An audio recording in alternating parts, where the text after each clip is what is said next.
औज़ुबिल्लाहिमिनश्शैतानिर्रजीम बिस्मिल्लाहिर्रहमानिर्रहीम अस्सलाम वालेकुम। मैं सरफराज अहमद मैं आपकी खिदमत में हाज़िर हूँ। हेल्थ साइकोलॉजी के लेक्चर्स के सिलसिले का अगला हमारा lecture pain and pain management. Pain क्या होती है, जिसको तकलीफ़ दर्द कहा जाता है और इसको कैसे मैनेज किया जाता है, इस हवाले से हम आपके साथ इसमें डिटेल के साथ बात करेंगे। और आपने इसको मुकम्मल सुनना है वीडियो को, ताकि आपके जो कॉन्सेप्ट्स हैं पेन और पेन मैनेजमेंट के हवाले से, ये आपको बेहतर तरीके से समझ आ सके। तो आइए आज के लेक्चर का आगाज़ करते हैं।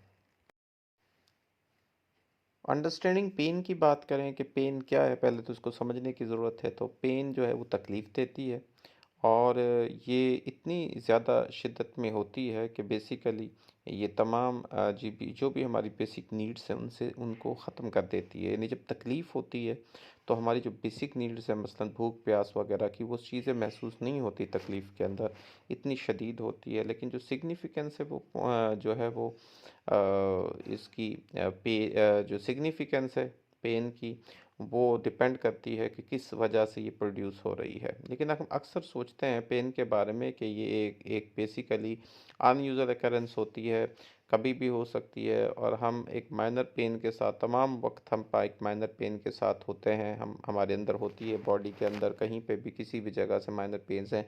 लेकिन ये जो पेन्स होती हैं क्रिटिकल होती हैं हमारी सर्वाइवल के लिए, जिसकी हम बात करने जा रहे हैं वो सारी, जो कि बहुत ज़्यादा तकलीफ होती है, और ये एक लो लेवल फीडबैक हमारे अंदर पैदा करती हैं, जो फंक्शनिंग होती है हमारी जो बॉडीली सिस्टम्स की, उनकी यानी उनके हवाले से इनका जो बेसिकली एक बड़ा लो लेवल फीडबैक ये फराहम करती हैं। तो अब इसमें एक तो पेन जो है वो मेडिकली सिग्निफिकेंट है, क्योंकि ये एक सोर्स है basically misunderstanding between the patients and the medical provider, कि पता नहीं मिसअंडरस्टैंडिंग होती है कि जो पेशेंट्स के दरमियान और मेडिकल प्रोवाइडर के दरमियान।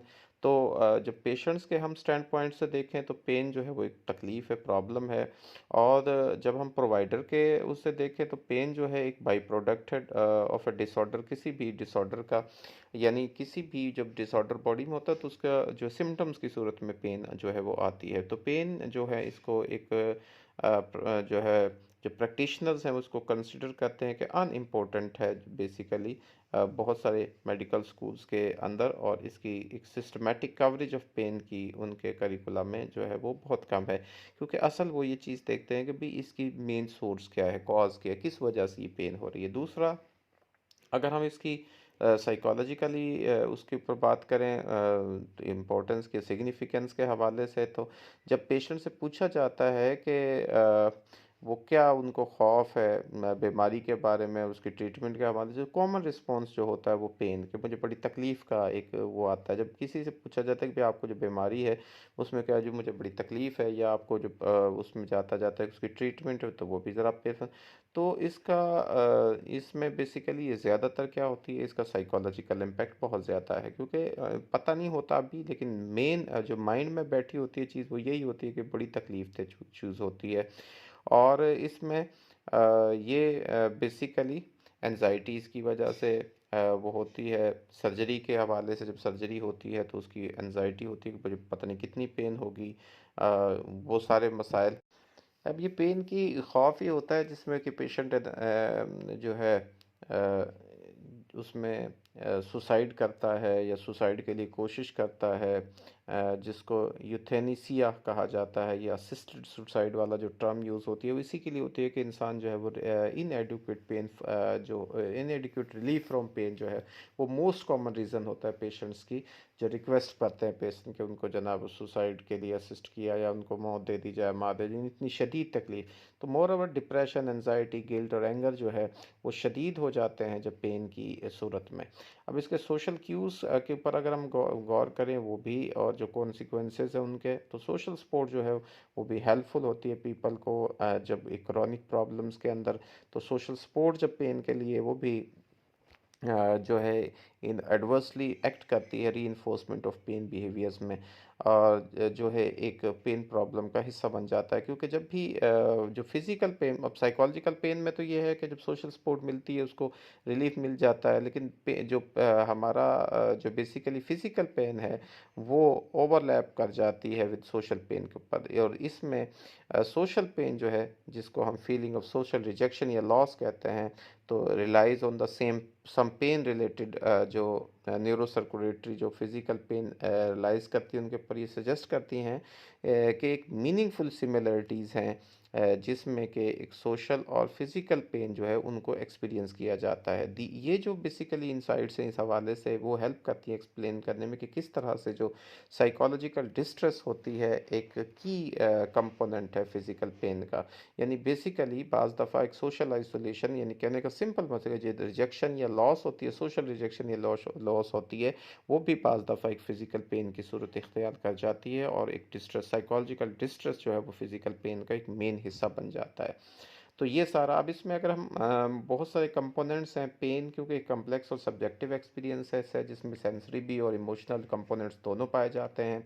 अगर हम इसको हेल्थ साइकोलॉजी की फील्ड में देखें तो अंडरस्टैंड करना है एड्रेस करना है पेन को, ये बहुत क्रूशियल है ओवरऑल जो हमारी वेलबींग है उसको प्रमोट करने के लिए।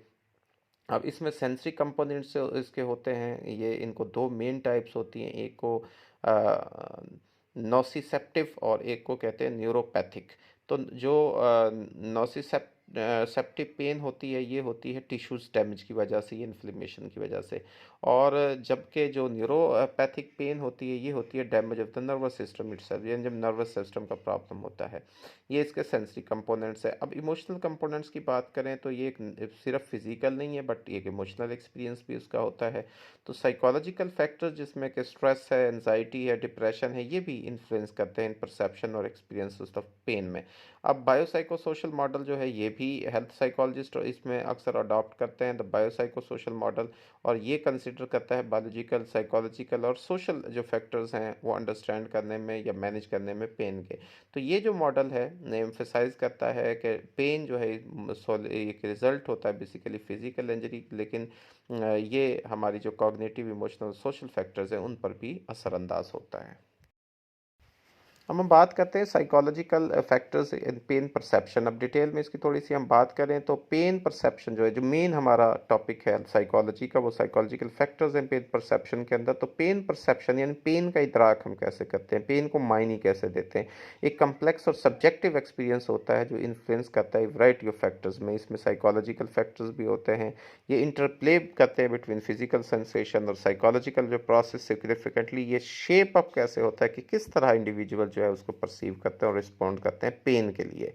या इसमें कुछ की साइकोलॉजिकल फैक्टर्स हैं जो कि हम किरदार अदा करते हैं, उनमें कॉग्निटिव फैक्टर्स जो आते हैं, उसमें एक्सपेक्टेशंस होती हैं। तो पहले से हमारे अंदर एक बिलीफ बने होते हैं, एक्सपेक्टेशंस बने होते हैं पेन के हवाले से, और यही हमारी इंटेंसिटी और ड्यूरेशन जो है उसको इन्फ्लुएंस करते हैं। तो पॉजिटिव एक्सपेक्टेशन जो है वो रिड्यूस करते हैं पेन परसेप्शन को, जबकि नेगेटिव जो एक्सपेक्टेशंस होती हैं ये एम्पलीफाई कर देती हैं, पेन को बढ़ा देती हैं। जैसे किसी ने कहा जी बड़ी तकलीफ़ होती है फ़लाँ काम से, तो उसमें तो बड़ी चीज़ इस तरह से होता है, तो उसकी वजह से वो एक्सपेक्टेशन जो हमारी पहले से बन जाती है वो भी उसमें हम किरदार अदा करती हैं।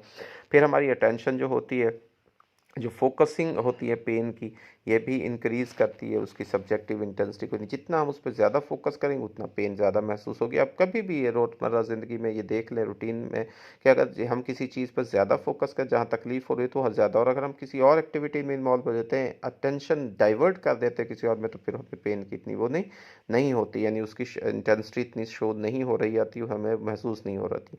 फिर कॉग्निटिव अप्रेजल होते हैं कि किस तरह के एक इंडिविजुअल जो है वो इंटरप्रेट करता है एक जो और उसको अप्रेज करता है एक पेनफुल स्टिमुलस को। ये भी इफेक्ट करती है हमारी इमोशनल और साइकोलॉजिकल रिस्पॉन्सेज को, कि हम किस तरह से परसीव्स कर रहे हैं कि उसको एक थ्रेटनिंग शो कर रहे हैं या अनकंट्रोलेबल, ये भी इंटेंसिफाई कर देती है इस एक्सपीरियंसेस को। यानी जितना हम उसको माइंड में कहेंगे इतना हमारे लिए थ्रेटनिंग हो सकती है या अनकंट्रोलेबल, जितना हम उसको बढ़ा चढ़ा के जितना उस पर शोर वोगा किया जाए तकलीफ पर, उतना ही उसकी कॉग्निटिव जो है उसकी हमारे अंदर पेन की परसेप्शन वो ज़्यादा होती है।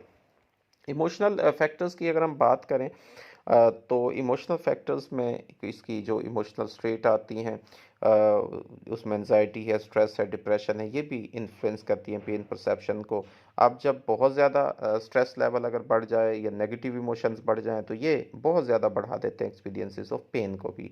अब फ़ियर और एंग्ज़ायटी की अगर हम बात करें तो फ़ियर ऑफ पेन जो होता है जिसकी हमने पहले भी बात की, जिसको हम पेन रिलेटेड फ़ियर कहते हैं, ये भी बढ़ा देता है परसेप्शन ऑफ पेन को। तो एंग्ज़ायटी जो पोटेंशियल हार्म के हवाले से होती है, तशवीश होती है कि भई ये पेन इसकी इतना वो तकलीफ़ होगी या उसका इतना ख़तरा हो सकता है, ये या उसकी जो बढ़ने का अमल है कंडीशंस का, ये भी कंट्रीब्यूट करता है कि इंक्रीज़ पेन सेंसिटिविटी, यानी एंग्ज़ायटी होती है हमारे अंदर बेसिकली उसकी पोटेंशियल हम कि हमें इतना ख़तरा हो सकता है, इतनी शिद्दत इसकी हो सकती है, तो उस हवाले से ये भी जो है पेन सेंसिटिविटी को बढ़ा देती है। आपने अक्सर देखा होगा जब इंजेक्शन लगाते हुए कई लोग सुई करीब ही जाती है तो वो चीखना शुरू कर देते हैं, वो कुछ जाना शुरू कर, तो इस तरह से ये चीज़ें, या किसी को माइनर सी थोड़ी-सी इंजरी होती है और उस पे बहुत ज़्यादा है, तो वो बेसिकली एक उनके अंदर वो जो है फ़ियर पहले से उस चीज़ का फ़ियर और एंग्ज़ायटी जो है उनके अंदर मौजूद होती है। अब इसमें हम कोपिंग मैकेनिज़्म्स जो होते हैं वो भी, अब एबिलिटी टू कोप का आपके अंदर कितनी है, बचाव की कितनी सलाहियत आपके अंदर अंदर स्ट्रेस और पेन से, तो इसमें प्रॉब्लम सॉल्विंग स्किल्स आपके अंदर, इमोशनल रेगुलेशंस है, ये भी इम्पैक्ट करती हैं ओवरऑल पेन एक्सपीरियंसेस जो होते हैं उनको। तो अंडरस्टैंड करना बेसिकली इन साइकोलॉजिकल फैक्टर्स को, ये बहुत ज़रूरी है जब हम असेसमेंट और मैनेजमेंट करते हैं पेन की। तो इंटरवेंशन जो एड्रेस करती हैं कॉग्निटिव, इमोशनल, सोशल एस्पेक्ट्स को, ये भी बेसिकली ये कम्प्लीमेंट होती हैं, लाजमी होती मेडिकल ट्रीटमेंट, और ये कंट्रीब्यूट करती हैं मोर कम्प्रिहेंसिव पेन मैनेजमेंट स्ट्रेटजीज़ के अंदर। और मुख्तलिफ जो हमारी अप्रोचेज़ हैं जैसे कि सीबीटी है, जैसे कि माइंडफुलनेस और रिलैक्सेशन टेक्निक्स है, उनका मकसद भी यही होता है कि हम साइकोलॉजिकल फैक्टर्स को मॉडिफाई कर सकें और इम्प्रूव कर सकें पेन की आउटकम्स को। पेन असेसमेंट और मैनेजमेंट की बात करें कि पेन असेसमेंट कैसे की जाती है। पेन असेसमेंट बेसिकली इसके कि हमने पेन को असेस कैसे करना है, कैसे पता लगाना है। तो हेल्थ साइकोलॉजिस्ट वेरियस टूल्स जो हैं वो यूज़ करते हैं असेस करने के लिए, मेजर करने के लिए पेन को, और ये सेंसरी और इमोशनल डायमेंशंस दोनों के अंदर। तो सेल्फ रिपोर्ट मेजर्स भी होते हैं, बंदा खुद उससे पूछा जाता है क्या लेवल है, फिर ऑब्जर्वेशंस भी होती हैं, बंदा को पता चल रहा होता है फीलिंग से, और कुछ इसमें फिजियोलॉजिकल इंडिकेटर्स होते हैं जो कि यूज़ किए जाते हैं इंफॉर्मेशंस को उसकी इंटेंसिटी के हवाले से, कि इंटेंसिटी क्या होगी और ड्यूरेशन क्या होगा और इम्पैक्ट क्या होता है पेन का एक इंडिविजुअल्स की लाइफ के ऊपर उसको। तो ये मुख्तलिफ इसमें हम जो है पेन असेसमेंट जो है वो टूल्स यूज़ किए जाते हैं। अब थोड़ा सा मैं इसमें आपको ब्रीफली इनकी बता दूं, सेल्फ रिपोर्ट स्केल्स के हवाले से अगर बात करें तो इसमें न्यूमेरिक रेटिंग स्केल जाते हैं, एनआरएच इनको कहा जाता है, विजुअल एनालॉग स्केल आता है वीएस, वर्बल डिस्क्रिप्टिव स्केल आता है वीडीएस, या इसके बाद फेसिस पेन स्केल्स होते हैं जो फेस के हवाले से उसको पता लगाते हैं। फिर पेन डायरीज और जर्नल्स वगैरह के इंटरव्यूज़ और कन्वर्सेशन जो होती हैं, इसके ऑब्जर्वेशनल असेसमेंट जैसे मैंने अभी आपको बताई, फिजियोलॉजिकल मैयर्स में हार्ट रेट और ब्लड प्रेशर को और रेस्पिरेटरी रेट को, और जो है पिपलरी रिस्पॉन्सेस को जो है ये इसमें देखा जाता है। तो पीपल डायलेशन जो होती है ये भी इंडिकेटर होता है पेन का। इसी तरह से जो अगर बढ़ रहा है रेस्पिरेटरी रेट तो ये भी पेन के जो है उसको बताता है। और ये हमारा जो बेसिकली पेन होता है एक्टिवेट करती है सिंपैथेटिक नर्वस सिस्टम को, और इसकी वजह से जो है चेंजेस आती हैं हार्ट रेट में और ब्लड प्रेशर में। और इसके लिए कुछ स्पेशल पॉपुलेशन जो हमारी होती हैं उसमें बच्चों के लिए पेडियाट्रिक पेन स्केल्स होते हैं, और जीरियाट्रिक पेन स्केल्स जो बूढ़े लोग होते हैं उनके लिए होती है। और इसमें फंक्शनल असेसमेंट भी की जाती है, impact of pain on daily activities पे देखा जाता है, मोबिलिटी, स्लीप और ओवरऑल क्वालिटी ऑफ लाइफ को चेक किया जाता है। साइको सोशल असेसमेंट भी इसकी होती है जिसमें कि इमोशनल और साइकोलॉजिकल एस्पेक्ट्स ऑफ पेन जो है उनको एक्सप्लोर किया जाता है, जिसमें एंजाइटी, डिप्रेशन, वो लेवल और कोपिंग स्ट्रेटजीज वगैरह ये सारी इसमें होती हैं। पेशेंट रिपोर्टेड आउटकम्स जिसको पीआरओज कहा जाता है वो भी इसमें होती हैं। तो ये बहुत सारी हमारी जो है इसमें हम असेसमेंट के टूल्स यूज़ करते हैं। और पेन मैनेजमेंट की अगर हम बात करें तो उसमें हमारे पास मल्टी डिसिप्लिनरी अप्रोचेज़ आती हैं। तो इफ़ेक्टिव पेन मैनेजमेंट जो है उसके अंदर मल्टी डिसिप्लिनरी अप्रोचेज़ जिसमें कि मेडिकल, साइकोलॉजिक, साइकोसोशल और रिहैबिलिटेटिव इंटरवेंशंस यूज़ की जाती हैं।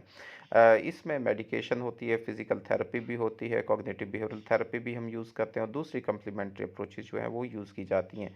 अब सीपीटी में क्या किया जाता है, जैसे हमने पेन परसेप्शंस की बात कर रहे थे, तो पेन परसेप्शन बेसिकली उसके लिए हम जो है वो कॉग्निटिव बिहेवियरल थेरेपी यूज़ किए जाते हैं।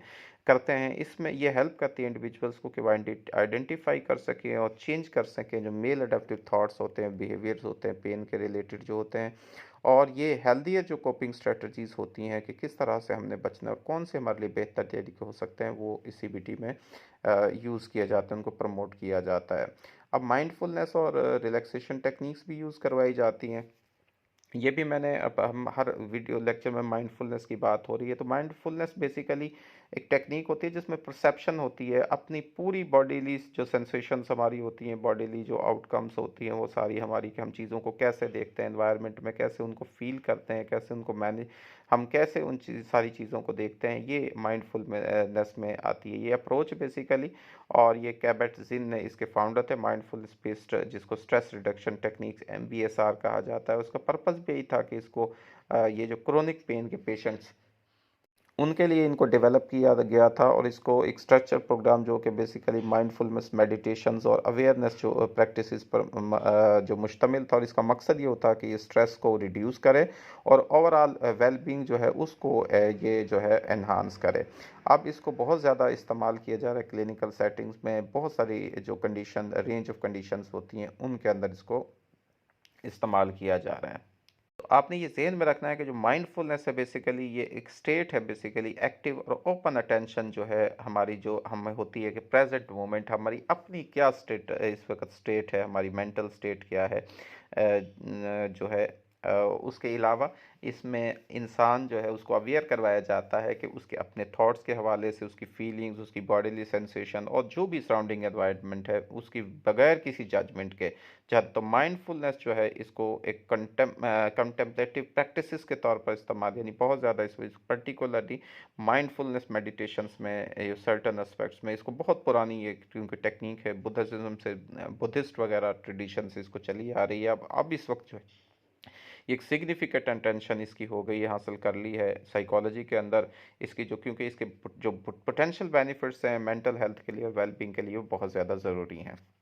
अगर हम रिलैक्सेशन टेक्निक्स की बात करें तो रिलैक्सेशन टेक्निक्स भी वो हेल्पफुल होती हैं ग्रेटर अवेयरनेस और control over their responses to pain के लिए, यानी पेन के लिए क्या रिस्पॉन्सेज वो पे करते हैं, और ये स्ट्रेस को जो है वो रिड्यूस करती है, ओवरऑल जो वेल बींग है उसको बढ़ाती है। क्रॉनिक पेन और लॉन्ग टर्म मैनेजमेंट के हवाले से इसमें अगर हम बात करें तो क्रॉनिक पेन जो कंडीशंस होती हैं उनको एक लॉन्ग टर्म मैनेजमेंट स्ट्रेटजीज़ की ज़रूरत होती है, जो कि बहुत फिजिकल और साइकोलॉजिकल जो एस्पेक्ट्स होते हैं पेन के उनको एड्रेस करती हैं।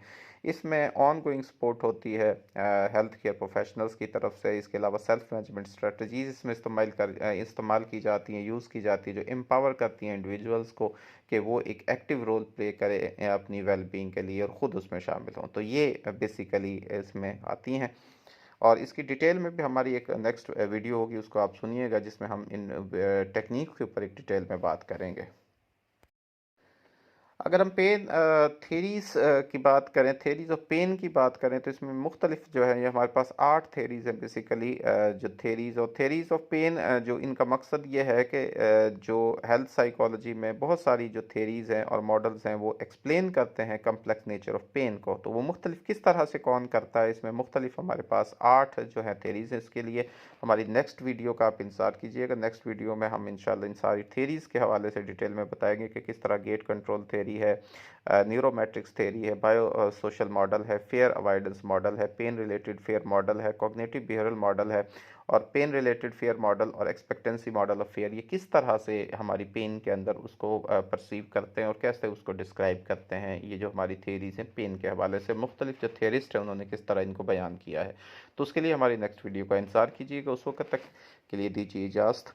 अपनी दुआ में याद रखिएगा अल्लाह ताला हमें हर किस्म की पेन से, हर किस्म की तकलीफ़ से महफूज रखे। अल्लाह ताला हमारी ज़िंदगी में आसानियाँ नसीब फरमाए और आसानियाँ तकसीम करने की तौफ़ीक नसीब फरमाए। हमें भी अपनी दुआ में याद रखिएगा। आपका बहुत शुक्रिया। अल्लाह।